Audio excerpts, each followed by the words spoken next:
Welcome, everyone, to this briefing brought to you by the Israel Defense and Security Forum, IDSF. It's a great pleasure to be joined today by Giovanni, a member of the IDSF Research Department. Giovanni is Italian, born in Italy, raised in the great state of Texas, and then returned to Italy, where you are now. Giovanni, thank you so much for chatting with me today. Thank you for having me.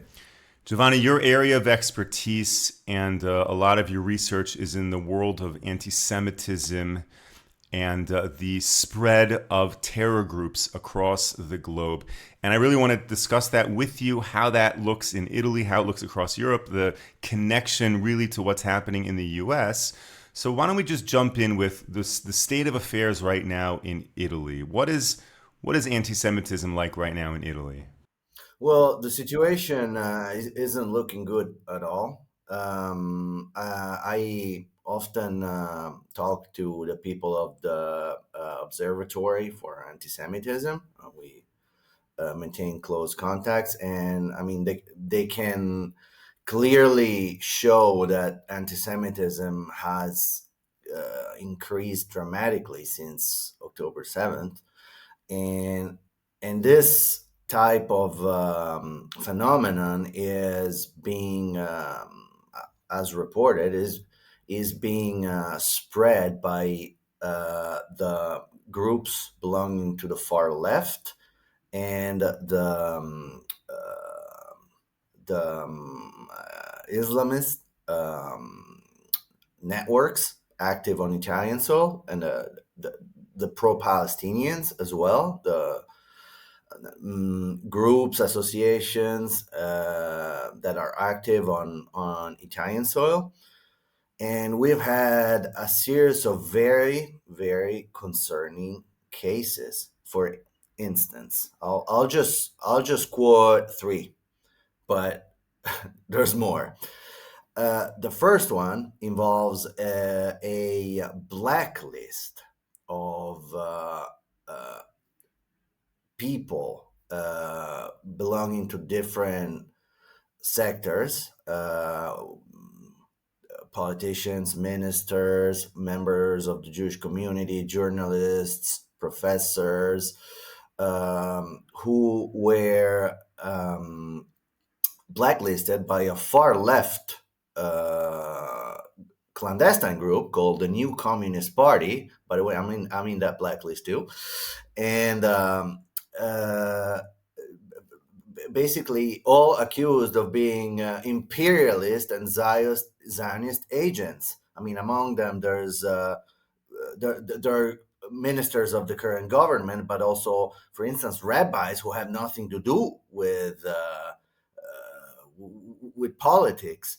And there is a senator of the Italian Republic, a Jewish senator who was a Holocaust survivor, and and the list was constantly updated several times on their website, which, regardless of the fact that it's supposed to be a clandestine group, it has a website and it has online traffic, and the list is public. And this list led to other activists connected to this area inciting militants to go and mark homes of the people. Yes, exactly. And it's not over. There were demonstrations where they paraded signs with the faces of some of these people, like in the perfect 1930s Germany style. And this is one case. And you say your name is on that list. Have you Yeah, experienced anything? yeah.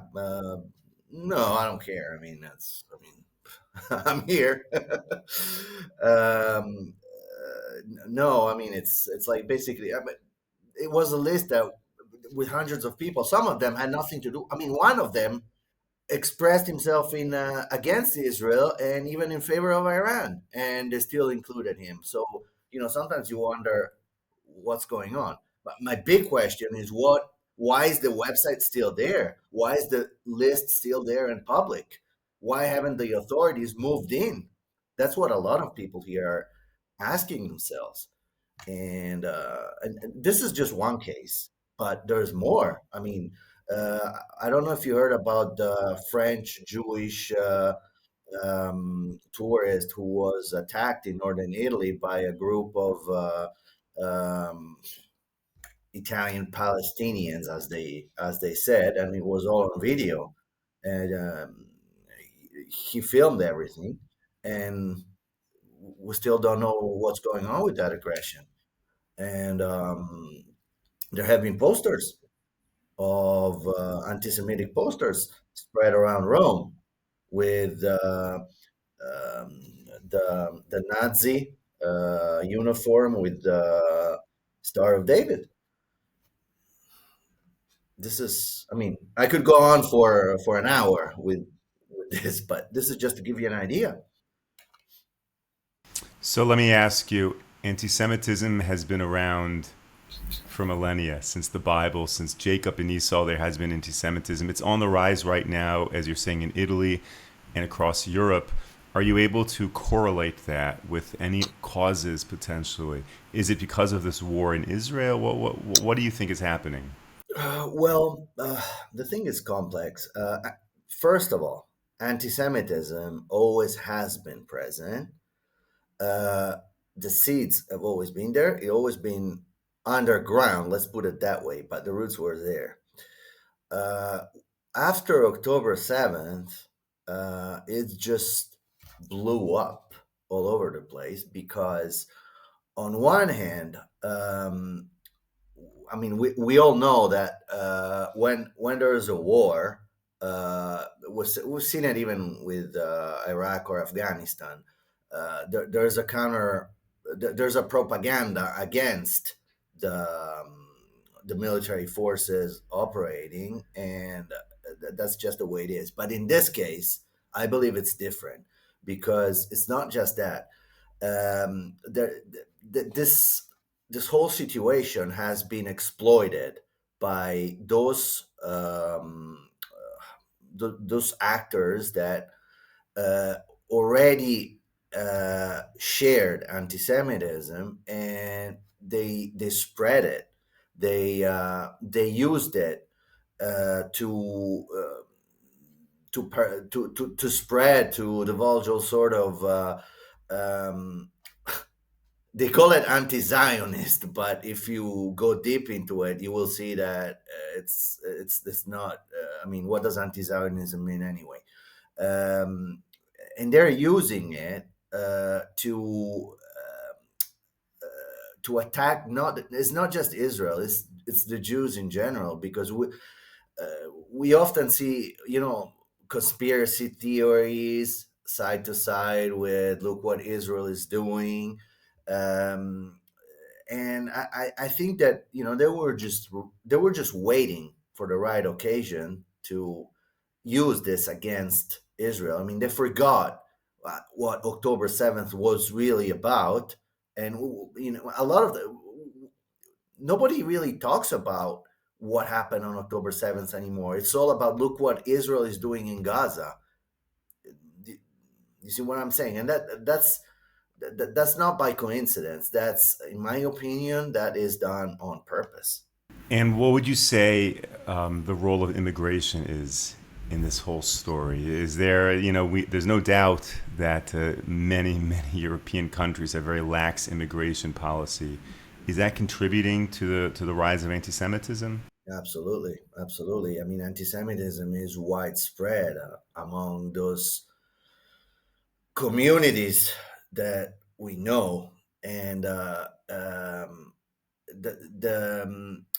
problem is that when you don't have any sort of screening, you just allow everyone in, and you don't know what they were doing back in their home countries. You don't know what's their past. You don't know if they were involved in terror activities, and as terror attacks have shown in the past decade, many of them were. Because how many cases did Europe see where individuals who perpetrated terror attacks were already known back home for that type of ideology or activity. Um, the problem of anti-Semitism is widespread. We've seen it in France, among those communities. We've seen it in England. We've seen it in Italy. We've seen it in Spain. We've seen it in Germany. We've seen, for instance, the case of countries like Belgium, where, I mean, Belgium is it's a small country. I mean, it's not the population, it's very, I think now the, the Islamic community reached like 9%, if I recall the latest data. And the problem is that it's, through infiltration, not just, we, we all know that anti-Semitism is widespread within this communities, but there's another problem, and that is political infiltration. What does that mean? It means that, and by the way, I'm not saying this. The French Interior Ministry said this with a report that came out this summer about the problem of political infiltration within decision making. And what does this mean? It means that as these communities grow, the political influence increases. And what does that mean? It means that, initially locally, and then on a national scale, they can start pressuring governments to take steps against Israel and in favor of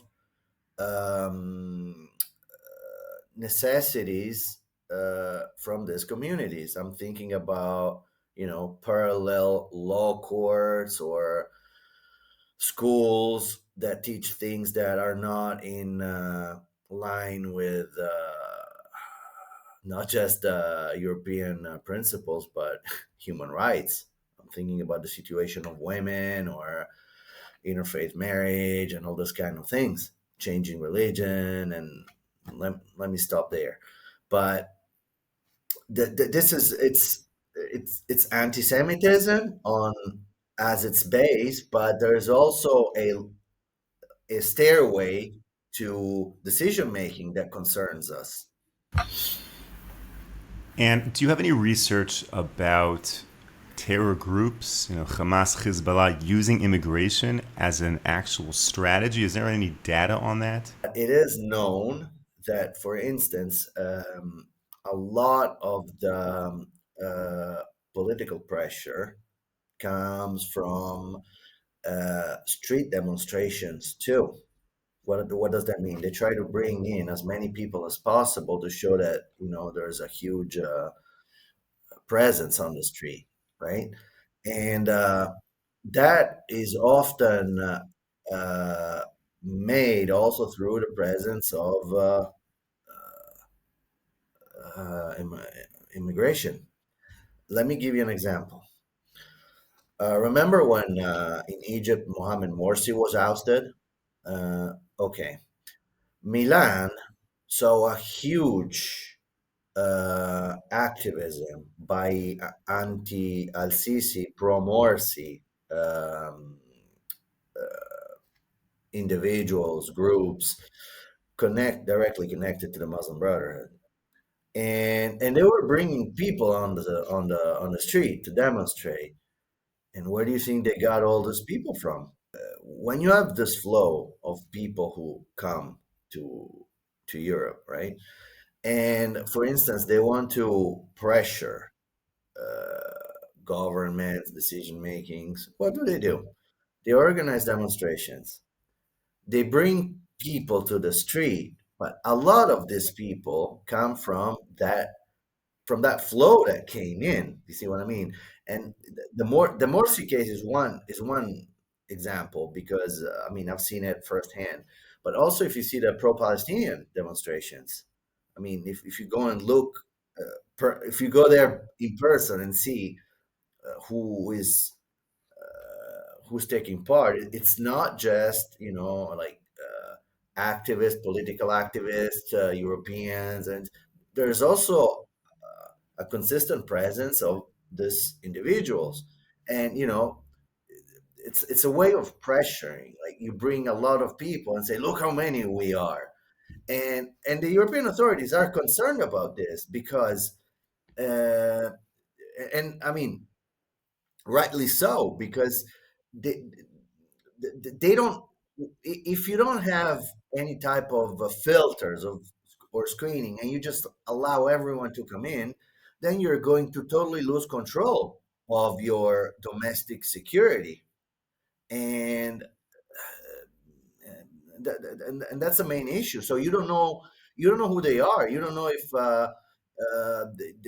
they are members of any sort of terror organization. You don't know if they're Hamas, if they're Hezbollah, if they're Al Qaeda, if they're they could be anything. They could even be.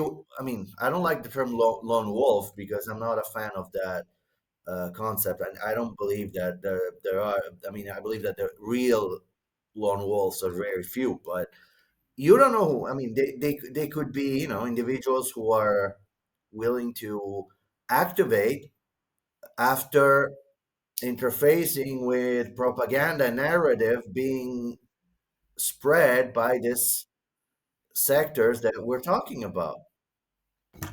So a few weeks ago, the defense minister of Italy really condemned Israel about the plan is in Gaza City, saying that Israel has lost its reason, lost its humanity. And what you're saying is that political echelon of Italy is being impacted not by the political elites, but rather by these masses taking to the streets who by and large are not Italian by birth. They have come from other countries and brought their anti Israel rhetoric with them. Is that a fair characterization? Well, regarding the Minister of Defense, I'm a bit puzzled because he said that, and then last night he said that it's not Israel is not committing genocide, and Hamas must be eradicated. Sometimes it's hard to understand what.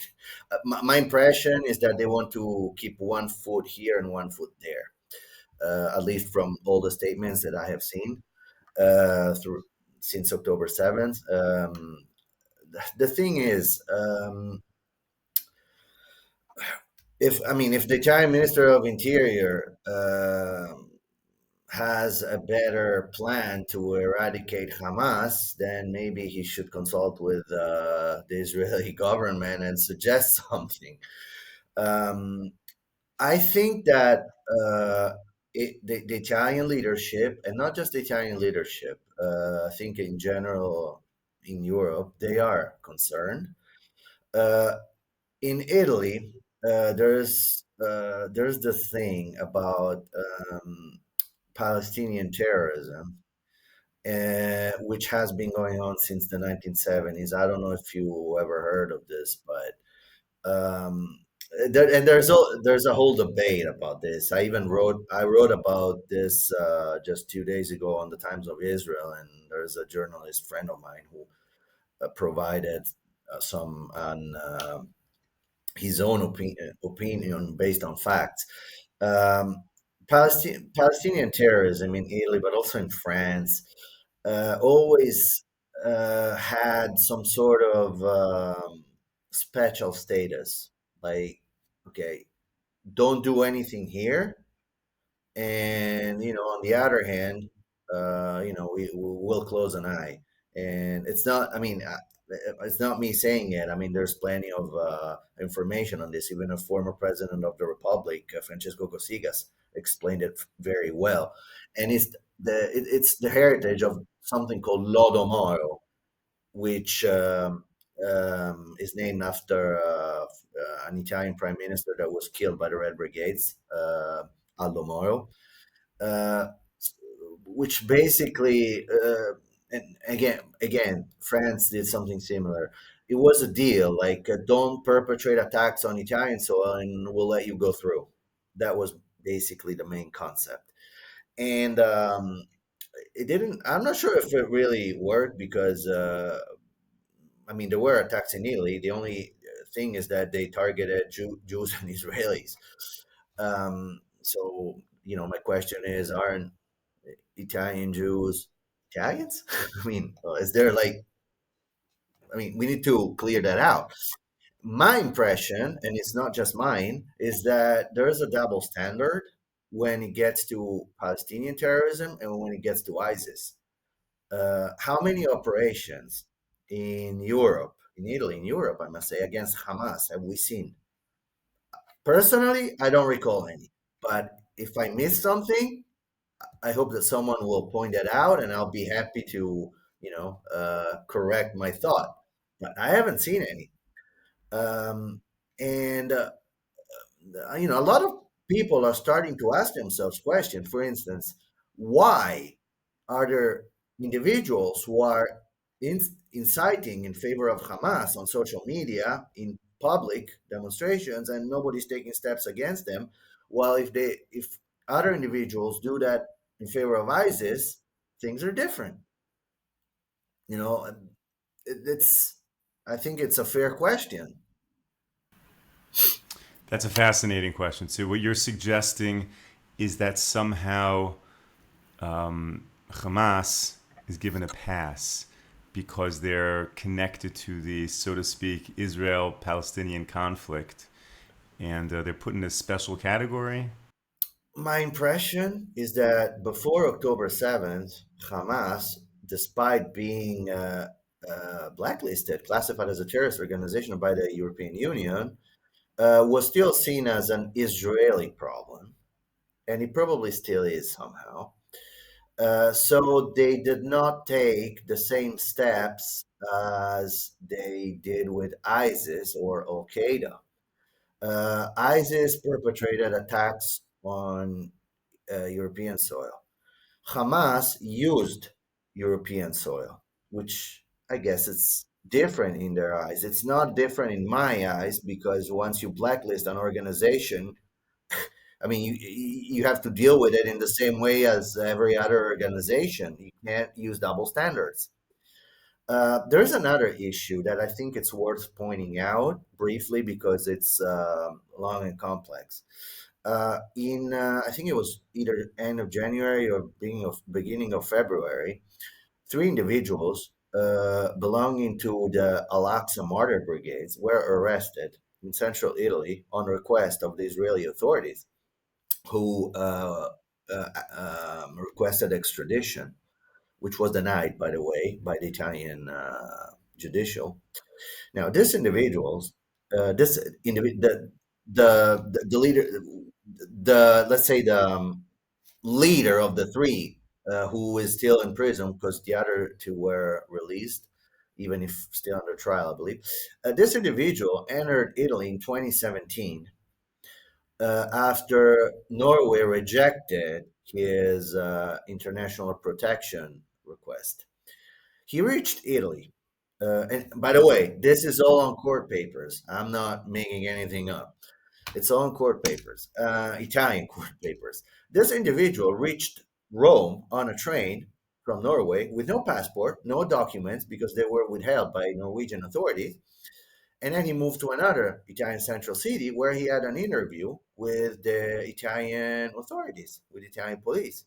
And he told them everything his past in the Al-Aqsa Brigade, the fact that he had been detained even by the Palestinian authorities in back in time. And he remained in Italy. He was able to open bank accounts, move thousands of euros, and he was talking on video call through WhatsApp with Munir al-Makda in Lebanon, who is a leader of the Al-Aqsa Brigades in Lebanon. He was they were speaking on video call, WhatsApp, and he was accused of planning attacks against Avnei Chefetz from Italian soil. And once the request came in from Israel, then they arrested him. And now there's a big mobilization for his release by the far left and the pro-Pal. Now, my question is, how is it possible that this guy, oh, and he traveled, he was able to travel to Malaysia and to other countries. How is it possible that this guy from 2017 to 2024, he was able to do all this on Italian soil without anyone being aware? And which I don't believe they were. I mean, if he immediately had an interview with the local authorities, I assume that they very well knew. Giovanni, let me ask you a question. So, you're Italian, you live in Italy, but you spent a good amount of time in the US. You will put cheddar cheese on your pizza, barbecue sauce on your pasta, although don't tell that to people in Italy. How would you compare what's happening with this tremendous rise of anti Semitism and these terror groups in Europe to what's happening in the US? Is the US on the same trajectory as you're seeing right now where you are? I think that in the United States, despite the fact that anti-Semitism is present and it's unfortunately it is spreading, I think that is much more control. I think that in Europe, the situation has gone out of control, and I am not seeing the proper response by by authorities. I've been told that, for instance, in Germany, it's a bit different. They're more careful. I don't know. Uh, I haven't been able to deeply focus on Germany, but from what I have seen in France, in the UK, in Italy, in Spain too, um, I don't think that they're enough. This they're doing enough to contrast this issue. And in America, from what I've seen, they're much more into it. The authorities know what to do. Here, it's like, okay, but if we take strong steps, then the others will, what are they going to do? This is my impression, that there's fear. I mean, it's all. I mean, I heard things like, yeah, but um, it's a matter of freedom of expression, which is insane in my point of view, because that's not freedom of expression. Um, and again, I collaborate with the Observatory on Antisemitism, and we have the same opinion on this. I mean, not things. There's a lot more that should be done, and we're not seeing it. And another thing that shocked me in England, I don't know if you've seen this. When there were all these pro-pal demonstrations with this, massive flow of people marching, they would restrict the counter demonstrators inside some sort of fence with the Israeli flags, and that was horrifying in my point of view. And that's also some sort of uh, anti-Semitism in some way, because uh, it goes beyond politics. I mean, you're letting all these people march, and then you close these others inside a fence, and they were demonstrating while the others were insulting them. I mean, it's on YouTube. You can see it. And it's like, if you're not balancing the thing, and and these are all signs that there is a problem. And I think that Europe really needs to uh, wake up and deal with this problem, because trust me, it's only going to get worse otherwise. Giovanni, you are on the front lines of fighting anti Semitism, researching, tracking it, and making sure that we stay ahead in this war. So, thank you for all that you are doing. Thank you for joining me today. I hope I can invite you back. Thank you to all of our viewers and supporters for tuning into this briefing. We will be back with you tomorrow, 10 a.m. Eastern Time, 5 p.m. here in Israel. Until then, stay safe, stay strong. Take care, everyone.